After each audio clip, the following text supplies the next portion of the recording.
The ship had been there for longer than recorded human history, and Marcus Webb found it because he tripped over a rock. Not metaphorically. He was picking his way across a basalt field in the northern lowlands of Caravan IV, 3 hours into a survey walk that had already produced nothing worth reporting, when his boot caught an edge that didn't match the surrounding geology, and he went down hard on his hands and knees, and lay there for a moment cursing with the specific creativity of someone who has been alone for 11 days and has stopped filtering himself. Then he sat up, looked at what had caught his foot, and stopped cursing entirely. The edge was metal. Not rock that looked like metal, not mineral deposit with a metallic sheen, not the kind of geological accident that tricked surveyors on dead planets with some regularity. Metal. Worked metal, with a specific curve that geology did not produce, a deliberate radius that meant something had been manufactured, and had been here so long that the basalt had grown over it like scar tissue growing over a wound, millimeter by millimeter across a time span Marcus did not want to think about yet. He sat in the basalt field on a dead planet in the outer margin and looked at the edge of something impossible, and did the thing he always did when he encountered something he didn't understand. He took out his notebook and started writing down exactly what he saw. Marcus Webb was 34 years old and had been a surveyor for 11 years, working the dead worlds of the margin for a series of contracts that paid reasonably well and suited his particular temperament, which was patient, methodical, and deeply unsuited to the kind of human company that required constant maintenance. He was not antisocial. He liked people fine in the way you can like something that you need in moderate doses and find exhausting in large ones. 11 days alone on a dead planet with good equipment and an interesting geological puzzle was, for Marcus Webb, something close to vacation. He had not expected the geological puzzle to be this. He spent the first hour just observing, measured the exposed section of metal, 43 centimeters of curved edge, titanium something, his scanner said, but not quite titanium, something with a slightly different atomic structure that the scanner kept trying to reconcile with its database and failing. Temperature differential suggested a large mass below the surface, significantly larger than the exposed section implied. Composition consistent throughout the scan depth, which was 11 meters, which was as deep as his scanner went, which meant the object extended at least 11 meters below the basalt and possibly much further. He wrote all of this in his notebook. Then he looked at what he had written and looked at the edge of metal in the basalt and said out loud to nobody, "Well." He called his ship, the Patience, which was parked 4 kilometers south in a flat-bottomed impact crater he'd been using as a landing site. The Patience had better scanning equipment than his handheld, and he needed a clearer picture before he decided what to do next. He told the ship's navigation system to run a deep subsurface scan of the northern lowlands, full resolution, maximum depth, and then sat on a convenient rock and ate the energy bar he had been saving for the walk back and watched the Son of Caravan, which was a tired old red dwarf that gave the landscape a permanent quality of late afternoon, move across the sky. The scan results came back 40 minutes later. Marcus looked at them on his tablet for a long time. The object in the basalt was not a fragment. It was not debris from some ancient impact. It was a ship, an intact ship, or very close to intact, buried under 11 meters of basalt that had flowed over it during a volcanic period that his geological survey placed at approximately 40,000 years ago, give or take 10,000 years in either direction, which was the kind of precision dead planets with complex histories afforded you. 40,000 years under basalt. Before the basalt, based on erosion patterns and sediment analysis, it had been sitting on the surface for another indeterminate period. The ship itself could be older than the burial event by a significant margin. It was 340 meters long. The scan showed it in schematic outline, a shape that was not quite like any ship design Marcus had ever seen, because it was not a human ship design, and it was not a Calvari design or a Pelari design, or any of the handful of other spacefaring species humanity had encountered. It was something else entirely, something from a period before any of those species had reached the stars, before any of them had existed in the form they currently existed in.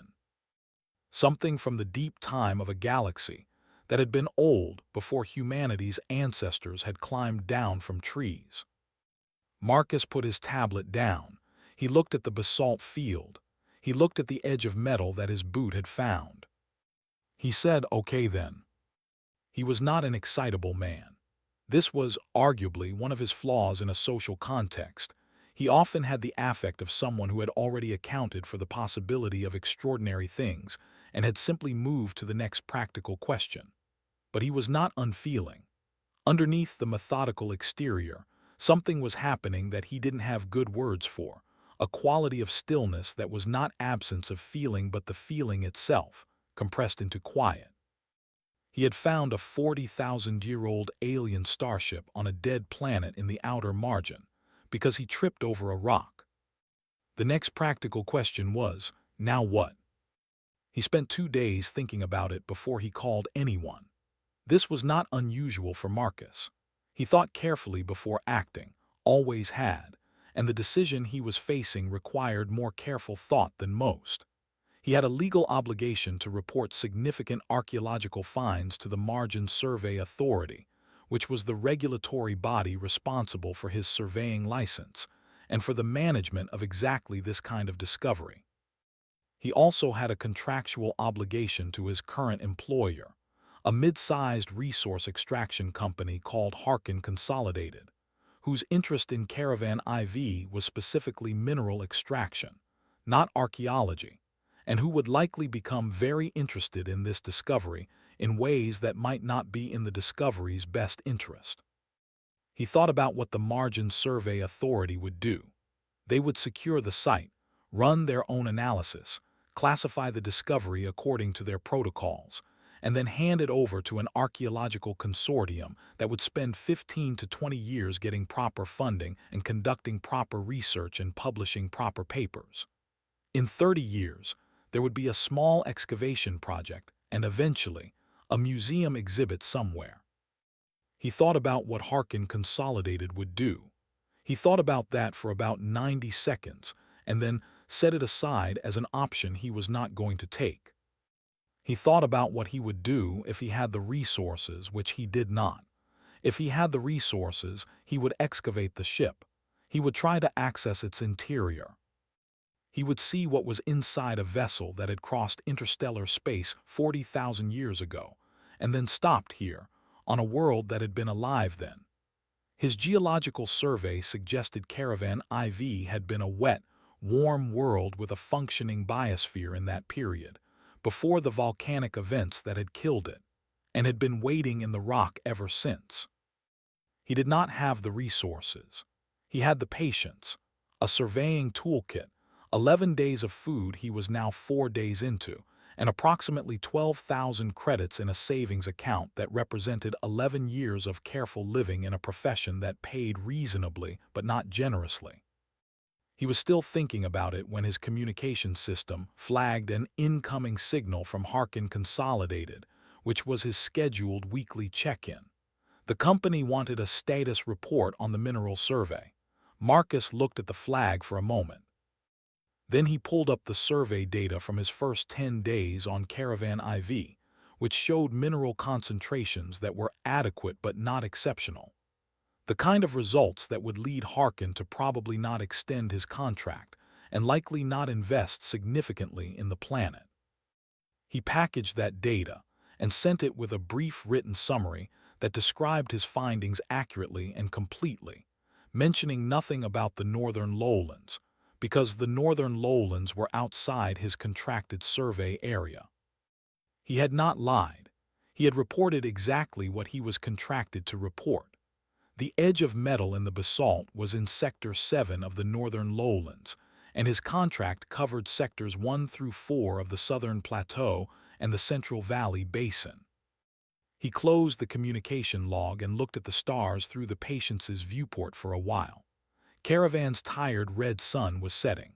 The sky turned the color of old rust, and the plains were dark, and somewhere to the north under 11 meters of stone, something waited.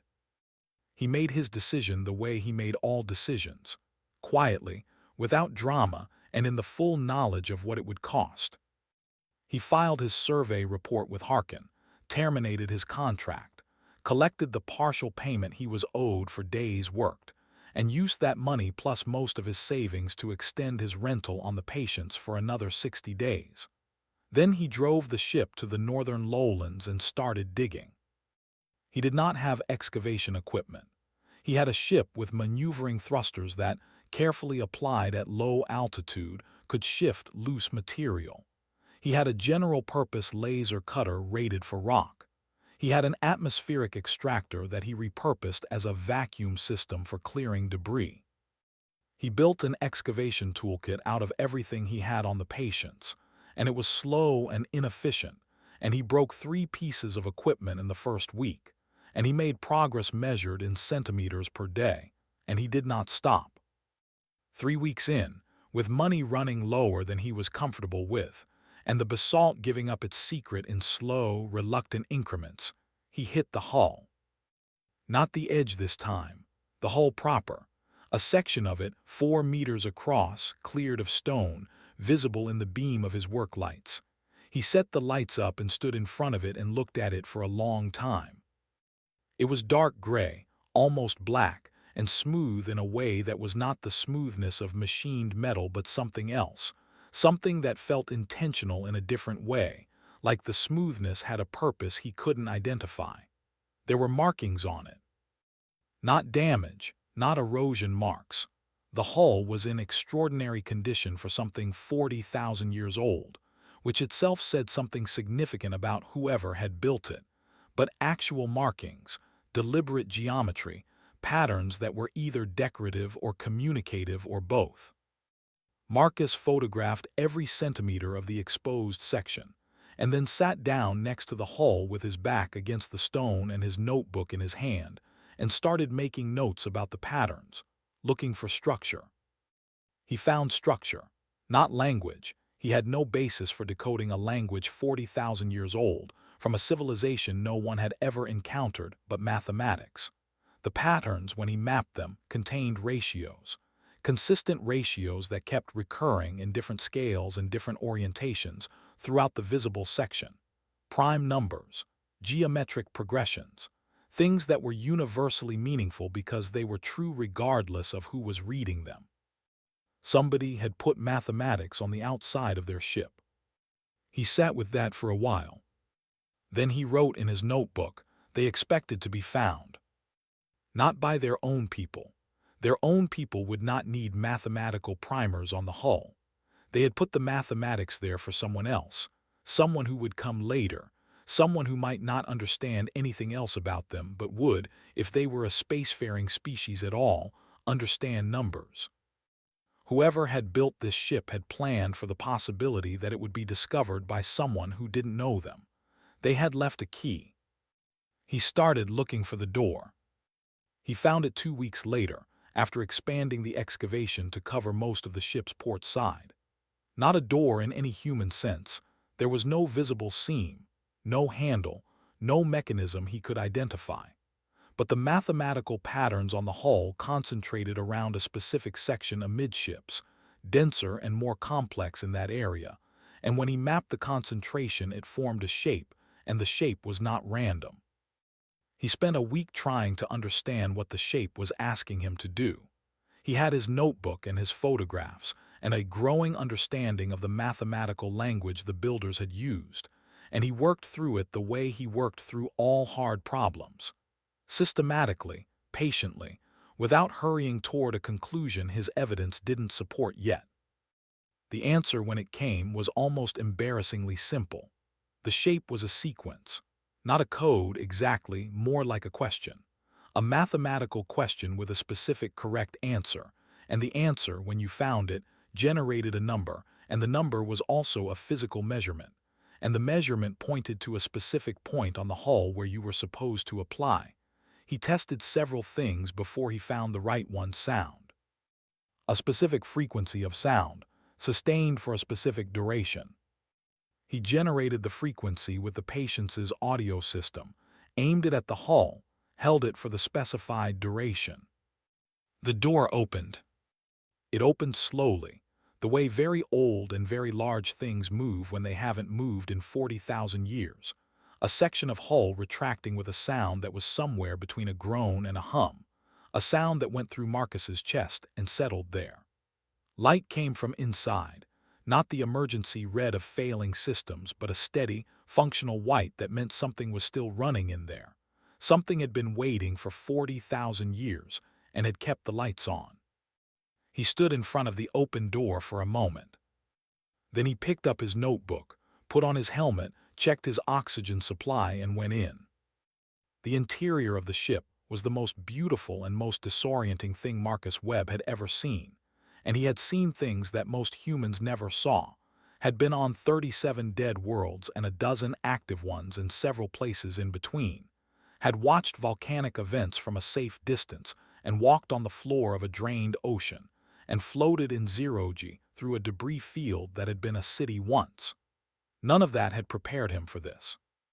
The ship was designed around a central corridor that ran its full length, 340 meters of passage with chambers branching off on either side at regular intervals, and everything, corridor, chambers, every surface of every space, was covered with information. Text, diagrams, imagery, mathematical notation, things he couldn't categorize, things that seemed to be moving even when he looked at them directly, patterns in the hull material that responded to light in ways he didn't understand. The builders had used their ship as a library. Every surface was storage. The ship was not just a vessel. It was a record, a deliberate, comprehensive record of a civilization that had known it was going somewhere it might not return from, and had decided to bring everything it could carry. Marcus walked the central corridor for 3 hours, slowly, stopping constantly, his notebook filling with observations he knew were inadequate to what he was seeing. His heart rate was elevated. He was aware of that in the distant way you're aware of physical facts when your attention is fully committed elsewhere. He kept moving and looking and writing. He found the bridge 2/3 of the way along the corridor, a large chamber with a curved ceiling and a complex array of what he identified as control interfaces, all currently in a standby state that suggested they were functional, waiting to be used. He did not touch them. He sat in the center of the bridge and looked at the ceiling, which was showing something. A star map, he realized slowly. A representation of this region of the galaxy as it had looked 40,000 years ago, before stellar drift had shifted things to their current positions. A map of a universe that was still there but rearranged. He spent 4 hours on the bridge. He took photographs of everything. Then he went back to the patients and slept for 9 hours and woke up knowing what he was going to do next. He called Dr. Yolanda Ferris. Yolanda was a xenoarchaeologist at the University of New Providence, the most respected institution in the margin for that particular field, and she was also the only person in that field who had ever given Marcus the time of day when he called with anomalous survey data, because she was the kind of scientist who believed that the most important discoveries were made by people who weren't looking for them, and who therefore looked at things differently. She had given him her direct comm code 5 years ago after he had called the university's general line about a subsurface anomaly on a different dead world and been shuffled to a graduate student who hadn't been interested. She had been interested. The anomaly had turned out to be a minor find, but she had treated him like a colleague instead of a contract worker, which he had not forgotten. He called her now, at 7 in the morning her time, which he judged was acceptable given the circumstances. She answered on the 3rd ring, already alert in the way of someone who kept unusual hours by habit, and he said, "Yolanda, I found something." She said, "How big is something?" He said, 340 meters, 40,000 years old at minimum, intact interior, active power systems, And before you ask, I haven't submitted an MSA report yet because I wanted to talk to you first." There was a pause, then she said, "Say that again. The active power systems part." He said it again. Another pause, longer. She said, "Marcus, where are you?" He told her. She was on a ship within 6 hours, which was impressive, and she brought 2 graduate students and more equipment than the patients could have carried, and a research budget that she had apparently secured in the 4 hours between his call and her departure, by doing something aggressive that she described only as made some calls. She arrived on Caravan IV 12 days later. The travel time between her institution and the outer margin was not short, and Marcus met her ship in the impact crater and drove her to the northern lowlands in the Patience's ground crawler, and she looked at the exposed hull and the work lights and was quiet for longer than he had expected, and then she looked at him and said, "You've been in there already." He said, "Yes." She said, "Okay, tell me everything." He told her everything. All of it, every detail from the mathematical sequence on the hull to the star map on the bridge ceiling to the condition of the control interfaces and the quality of the light and the sense he had, which he acknowledged was not scientific data but offered anyway, that the ship had been designed to be found, that the library nature of its interior was intentional, not incidental, that whoever had built it had known they were building something that might wait a very long time and might be discovered by someone very different from themselves, and had built accordingly. Yolanda listened without interrupting, the way good scientists listen, and then asked 12 precise questions, and Marcus answered them, and she looked at him for a moment and then back at the hull and said, "We're going to need more people." More people came, not in the careless, sight-destroying way of a major institutional expedition, because Yolanda was careful about who she invited and why, but in the steady, controlled way of researchers who understood what they had and were afraid of damaging it and were willing to work slowly.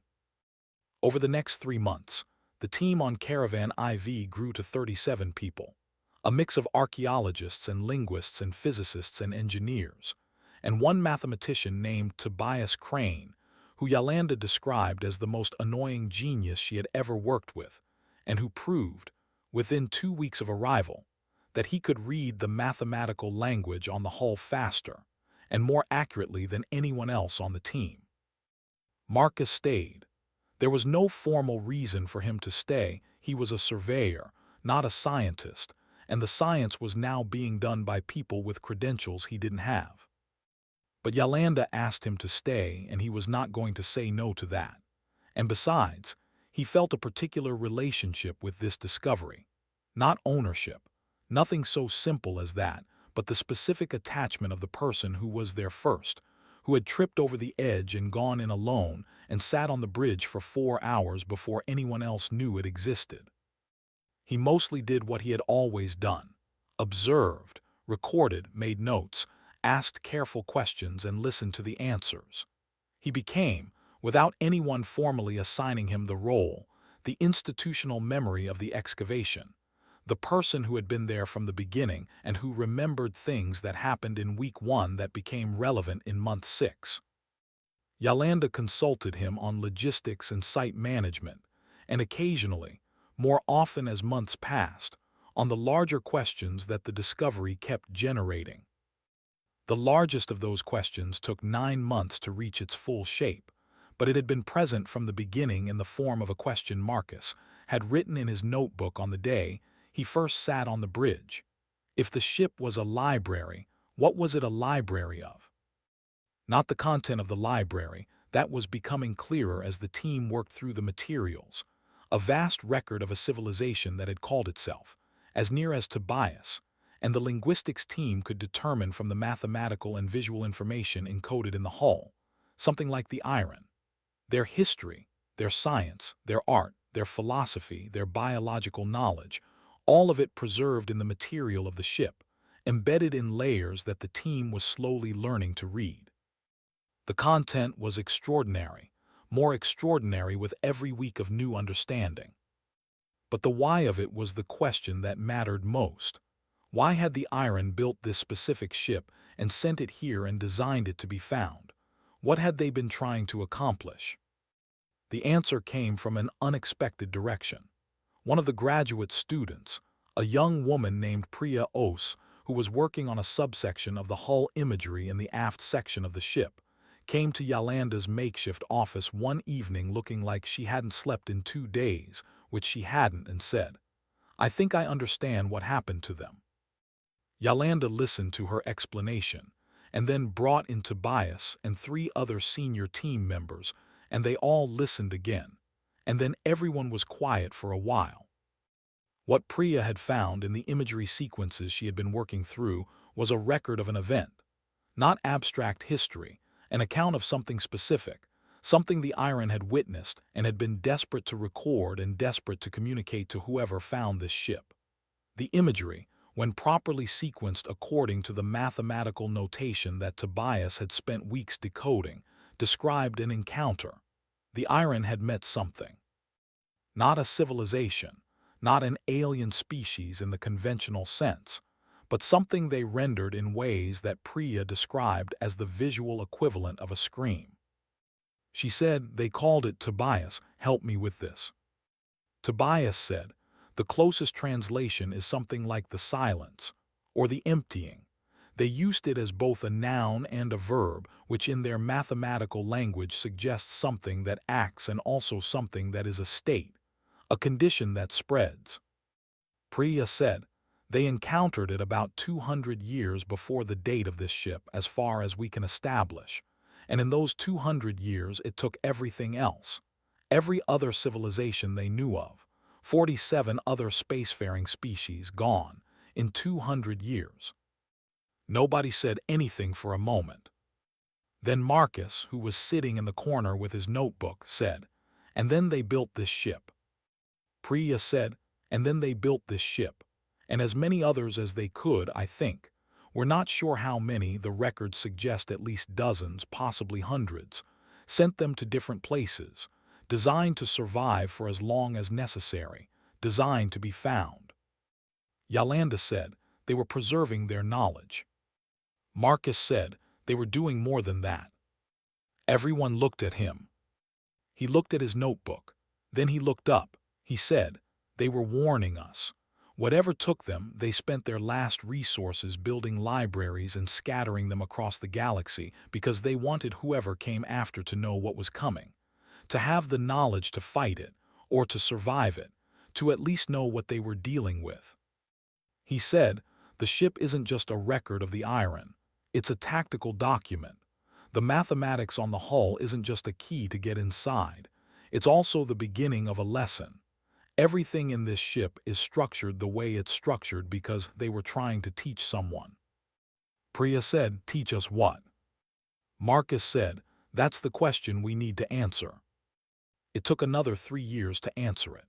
3 years of the growing team on Caravan IV working through the layers of the ship's information in the sequence the Iron had intended, following a curriculum that was, as Marcus had guessed, deliberate and constructed. The Iron had not simply preserved their knowledge. They had organized it as a course of study. Mathematics first, they had confirmed that any civilization capable of finding and entering the ship was capable of understanding their mathematics. Then physics, then biology, then history, then something that took the team 6 months to properly categorize, and that they eventually called, for lack of a better term, threat science. The Iron had spent 200 years studying the silence. They had learned things about it. Not enough to stop it. Nothing they had learned had been enough to stop it, and they were clear about that, unflinchingly honest in the way of people who know they are out of time and cannot afford anything but clarity. But they had learned its parameters, its behavior, its apparent limits, its pattern of expansion, and the specific conditions under which it seemed to slow or pause. They had learned what it was not. It was not a weapon deployed by an enemy, not a natural disaster in any conventional sense, something stranger than both. And they had developed theories about what it might be and how it might be engaged, theories they had not had time to test, theories they were leaving for whoever came after them. Whoever came after them was, Apparently humanity. The team on Caravan IV numbered over 200 people by year 3. The discovery had stopped being a secret, not through any breach of protocol, but through the simple impossibility of keeping something this large quiet when it required this many specialists with this many institutional affiliations. And in truth, Marcus and Yolanda had both concluded that secrecy was wrong in principle, that this information belonged to everyone, that the Iron had built their ship to be found and read and understood by as many people as possible. And hoarding it would be a betrayal of what it was. The publication of the first caravan papers, 18 months into the excavation, had been the largest scientific event in human history. Not because of the archaeology, though the archaeology was extraordinary, because of the warning. Humanity took it seriously, and didn't take it seriously, and argued about it and formed committees, and disputed the translations and proposed alternative interpretations, and did all the things humanity did when confronted with something that required a response that no existing institution was designed to give. The arguments went on for years.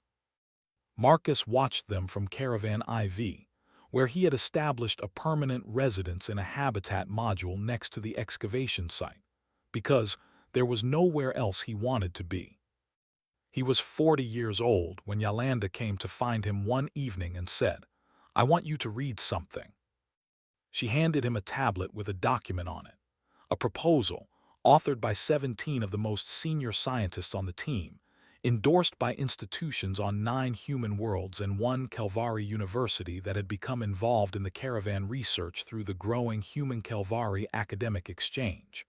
The proposal was for a new kind of organization, not a government program, not a corporate entity, not an academic consortium in any existing form, something new. He read it carefully. It was well written, specific in its language, honest about what it didn't know. It proposed an organization dedicated specifically to understanding and responding to whatever the Iron had encountered, using the Iron's own knowledge as a foundation and building on it with everything humanity and its neighbors had developed since. It proposed that the organization be international, interspecies where possible, independent of any single government or institution, and headquartered. And here he paused, because the logic was clear but still stopped him for a moment, on Caravan IV, in the facilities that had grown up around the excavation, around the ship.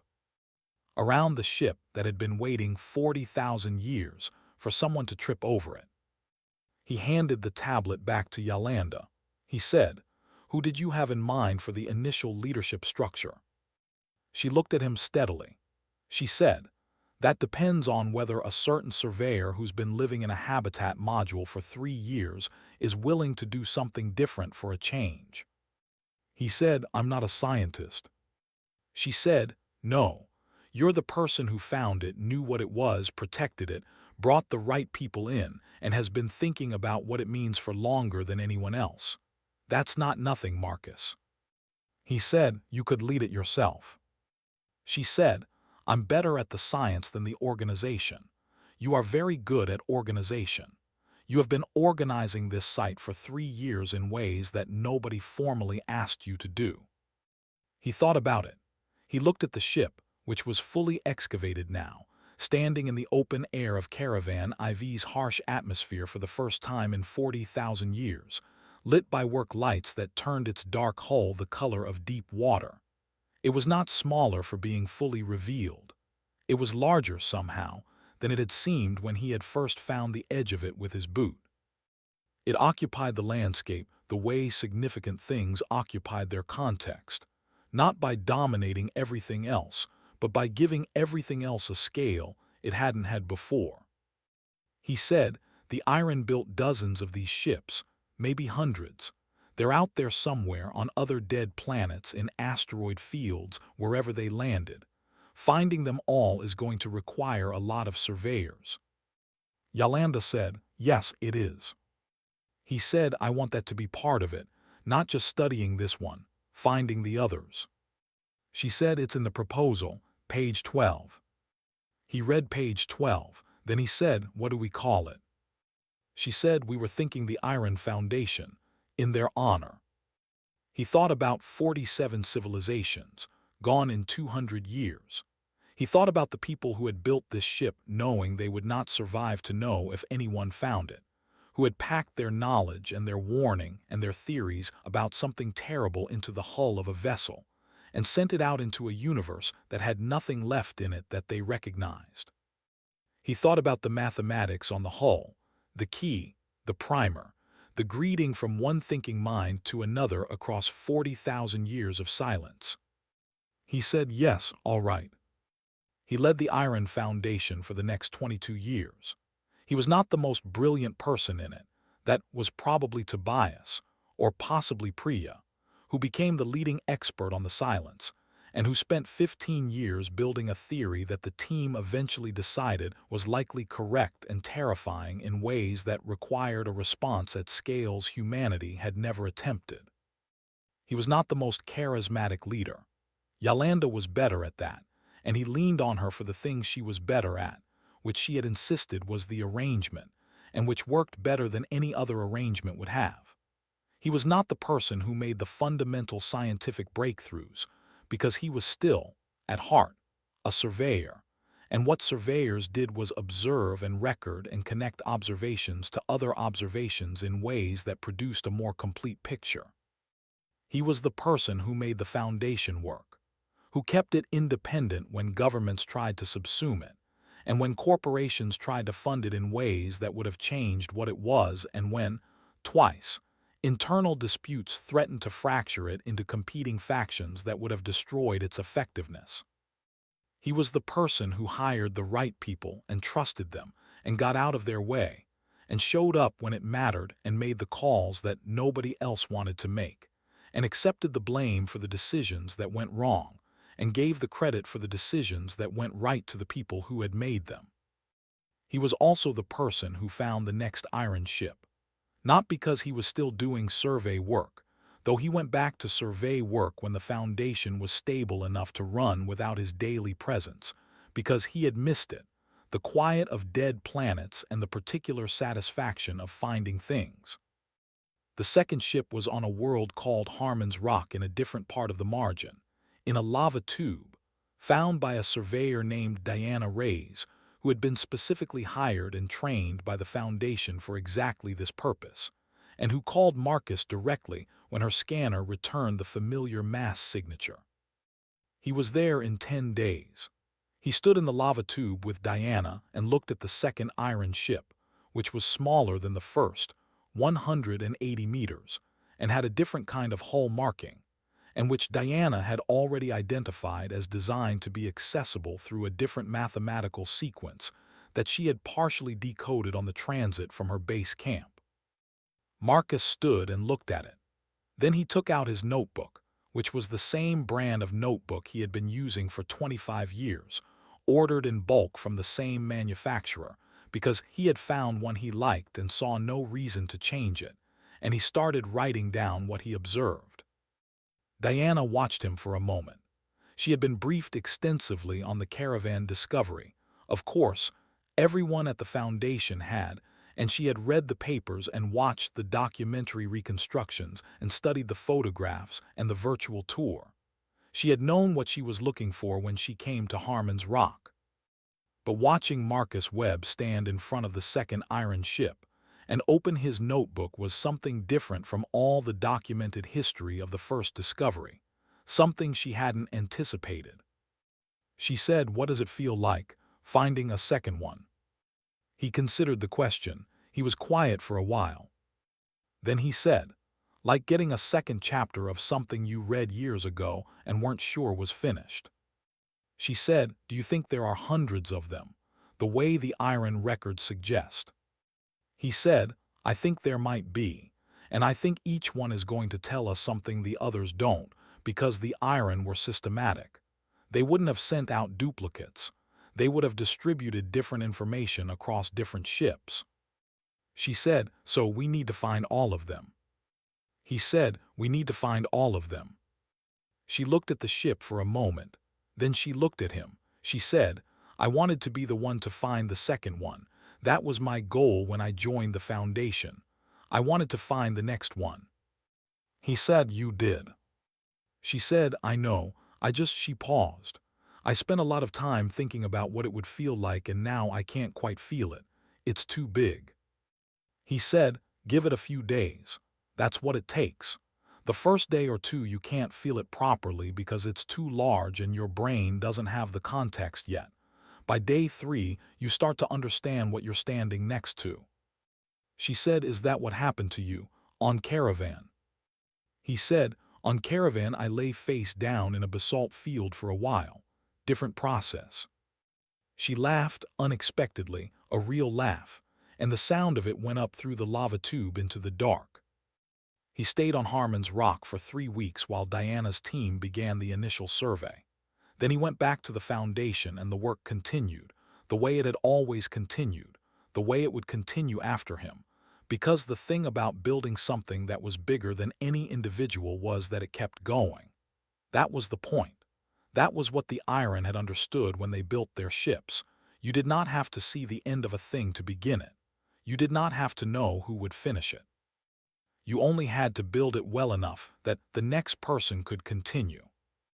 He was 62 years old and had been the director of the Iron Foundation for 22 years when he retired formally in a ceremony that he tried to keep short, and that the Foundation staff had conspired to make longer than he wanted. There were speeches. He gave a short one.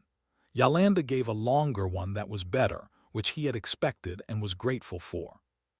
After the ceremony, he went back to his office, which overlooked the excavation site on Caravan IV, where the first iron ship still stood in its clearing, still studied, still yielding information after all these years, because it was 340 meters of organized knowledge and humans were thorough, but not that thorough. He sat at his desk and looked out the window at the ship. He thought about the Iron. He thought about them often, had for 28 years. He thought about them not with sadness, or not only with sadness, but with something that was also very like admiration, for the specific quality of courage it took to face an ending and respond by making sure that something survived you, that the things you had learned and built and understood went forward into a future you would not see. He thought about the Foundation, 47 locations on 12 worlds and 3 space stations, 480 researchers, 11 found iron ships, a body of knowledge about the silence that Priya's team had built into something that might represent the beginning of an understanding sufficient to actually do something. Not yet. Maybe not in his lifetime. Probably not in his lifetime, and he had made his peace with that the same way the Iron had apparently made their peace with the fact that they would not be the ones to use what they had built. He opened his notebook. The current one was almost full. He would need a new one. He wrote, "Today the Foundation is in better hands than it was when I found it. This seems like the correct state of affairs." He wrote, "The Iron built 40-plus ships because they understood that one was not enough. We are finding them one at a time, and each one teaches us something the others didn't, which is exactly what they planned. We are further along than I would have believed 28 years ago in a basalt field on this planet." He wrote, "I think we are going to be okay. Not immediately. Not without considerable difficulty and probably genuine catastrophe at some point, because that is how hard things go. But in the long arc of it, I think we are going to be okay." He closed the notebook. Outside, the tired red sun of Caravan IV was setting again, turning the sky the color it had always been, the color it had been when Marcus Webb was 34 years old and walking across a basalt field not expecting anything, not looking for anything in particular. He had tripped over a rock. The rest was history that was still being written, on 11 worlds and counting, in the notebooks of 480 researchers who were doing the slow, patient, unglamorous work of understanding a threat that had killed 47 civilizations, and preparing to face it with everything the Iron had left and everything humanity had built since, which was more, every year, than it had been the year before. He turned off the office light and let the caravan sunset fill the room. Outside, the first iron ship stood in the dusk, dark and patient and still waiting, in the way of things that had already waited 40,000 years, and understood that some things took as long as they took, and the waiting was not wasted if someone was listening. Someone was listening. That was enough, for now it was enough.